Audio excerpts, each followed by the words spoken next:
Hello, नमस्कार दोस्तों।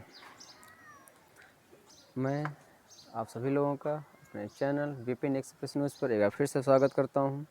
तो साथियों, जैसा कि इस चैनल पर हम समाचार से जुड़ी कुछ खबरों को आपके सामने लाते हैं, तो आइए देखते हैं आज की क्या खबरें हैं।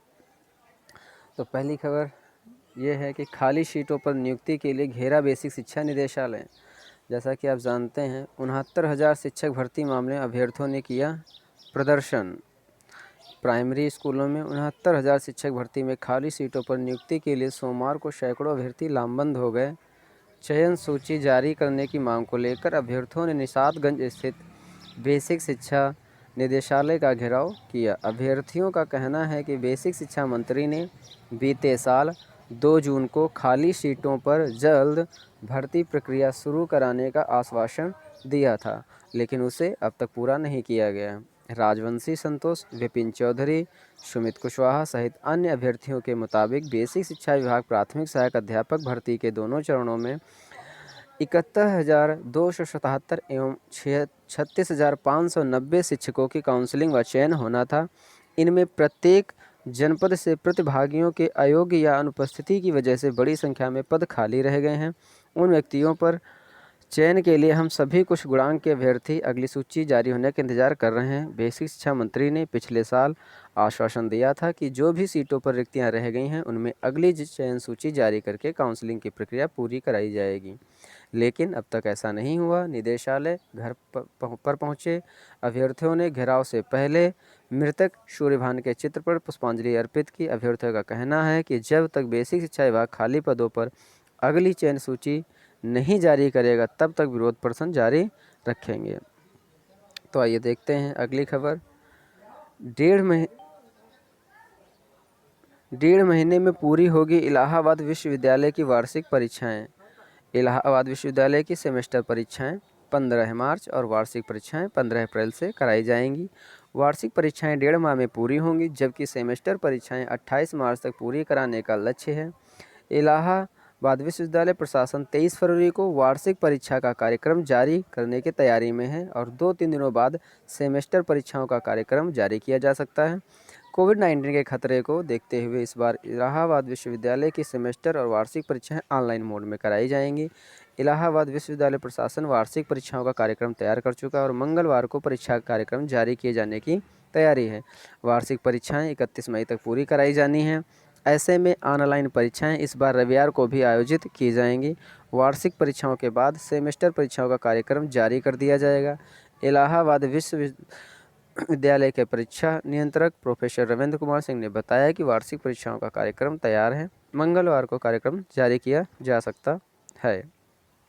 आइए देखते हैं अगली खबर, और यह संबंधित है प्रधानाचार्य भर्ती की चयन सूची दोषपूर्ण।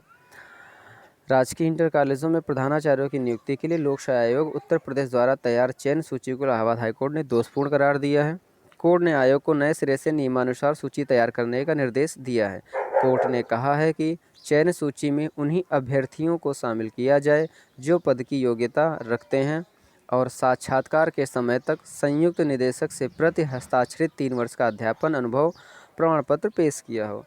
आयोग ने 33 ऐसे लोगों को प्राविधिक रूप से चयन सूची में शामिल कर लिया था जिन्होंने संयुक्त निदेशक से प्रति हस्ताक्षरित अनुभव प्रमाण पत्र दाखिल नहीं किया है। अब ऐसे अभ्यर्थियों को चयन सूची से बाहर कर नए सिरे से चयन सूची जारी की जाएगी। यह आदेश न्यायमूर्ति सुनीता अग्रवाल ने अशोक कुमार व 6 अन्य की याचिका पर दिया है। आयोग ने 2018 में संयुक्त भर्ती विज्ञापन निकाला, जिसमें आवेदन के समय पद की योग्यता रखने वालों से 3 वर्ष का अनुभव प्रमाण पत्र संयुक्त निदेशक माध्यमिक से प्रति हस्ताक्षरित कराकर जमा करना था। लिखित परीक्षा में प्रधानाचार्य पद के लिए 248 अभ्यर्थी सफल घोषित किए गए और साक्षात्कार के लिए बुलाया गया। सभी से संयुक्त निदेशक माध्यमिक शिक्षा से प्रति हस्ताक्षरित अनुभव प्रमाण पत्र लाने को कहा गया। यह कोर्ट के आदेश पर किया गया था क्योंकि कुछ लोग ऑनलाइन फॉर्म भरते समय अनुभव प्रमाण पत्र नहीं भेज सके थे। कोर्ट ने साक्षात्कार के समय प्रमाण पत्र देने की छूट दी। 11 सितंबर 20 को परिणाम घोषित किया गया तो 33 ऐसे लोगों का नाम शामिल था जिन्होंने साक्षात्कार के समय अनुभव प्रमाण पत्र नहीं दिया था, जिसे चुनौती दी गई और उन्हें चयन सूची से हटाने की मांग की गई।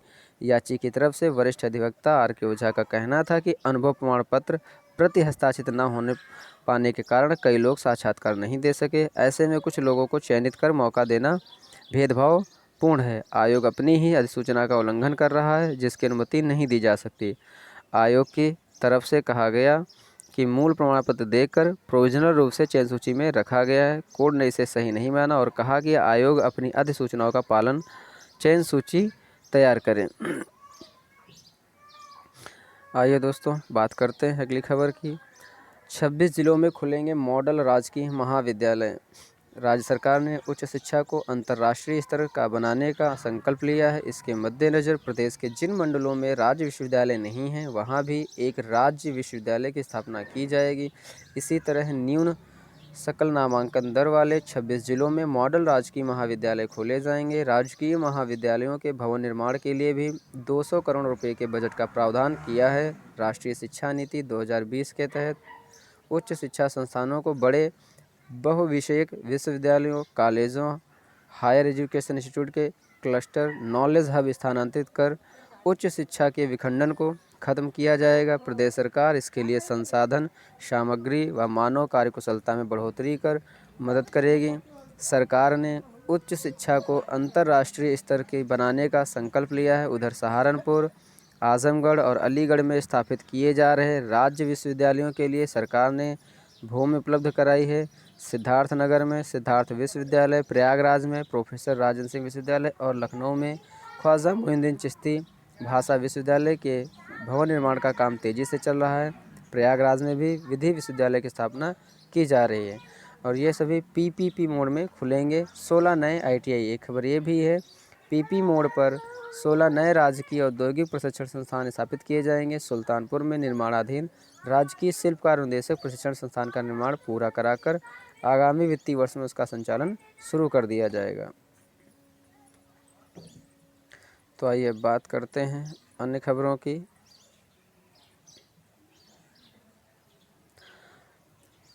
प्रतियोगी छात्रों को टैबलेट हर मंडल में राज्य विश्वविद्यालय। वित्त मंत्री सुरेश खन्ना ने सोमवार को विधानसभा में वित्त वर्ष 2021-22 के लिए 5,50,270 करोड़ 78 लाख का बजट पेश किया। विधान परिषद में नेता सदन डॉक्टर दिनेश शर्मा ने बजट पेश किया। बजट में युवाओं पर खास ध्यान देते हुए भविष्य के लिए अवसर पैदा करने के साथ साथ रोजगार का भरोसा दिलाने की कोशिश की गई है। मुख्यमंत्री अभ्युदय योजना के तहत निःशुल्क कोचिंग करने वाले प्रतियोगी विद्यार्थियों में से पात्रों को टैबलेट देने का ऐलान किया गया है। यही नहीं, सभी मंडलों में राज्य विश्वविद्यालय खोलने की घोषणा की गई है। तो दोस्तों, यह आज समाचार पत्रों से कुछ आपके लिए जानकारी लाया था। तो दोस्तों, हमारे चैनल विपिन एक्सप्रेस न्यूज़ को अपना ढेर सारा प्यार दें और हमारे चैनल को लाइक करें, सब्सक्राइब करें, शेयर करें, ताकि हम आपके सामने ऐसे ही समाचार पत्रों से जुड़ी खबरें सही समय पर आप तक पहुंचाते रहें। तो दोस्तों, एक बार फिर से हमारे चैनल विपिन एक्सप्रेस न्यूज़ को अपना ढेर सारा प्यार दें। धन्यवाद।